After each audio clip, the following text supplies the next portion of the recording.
আসসালামু আলাইকুম দর্শক, আমরা রয়েছি এমবি জাকির সম্রাট 3 লঞ্চের প্রত্যেকটা লঞ্চে কিন্তু এরকম একটি লাইট থাকে বা এলইডি লাইট থাকে বা সার্চ লাইট থাকে। এটা হচ্ছে ফোকাস লাইট। লঞ্চটা যখন রাত্রে চলে নদীতে, তখন সামনে যদি কোনো লঞ্চ বা বোট বা ট্রলার থাকে, তখন এটার মাধ্যমে হচ্ছে আপনার ফোকাস করে দেখানো হয় যে সামনে কিছু আছে কিনা, তখন লঞ্চ সামনের দিকে যায়। এগুলোর দাম এক একটা আপনার 2.5 লক্ষ টাকা, 3 লক্ষ টাকা এরকম হয়ে থাকে। আপনারা একটু কাছ থেকে দেখান,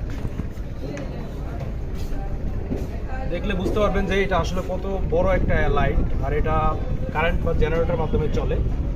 এই লঞ্চের যে জেনারেটর রয়েছে সেটার মাধ্যমে এটা চলে। আর এটা সারা লঞ্চ রাত্রে চালানো যায় না নদীতে। পুরোটাই কিন্তু আপনার একটা অ্যাঙ্গেলের উপরে দাঁড়ানো। আর এটাকে এভাবে মুভ করা যায়, যেই দিকে খুশি সেই দিকে দিয়ে দেখতে পারবে যে আসলে কোথায় কি আছে এই লাইটের মাধ্যমে।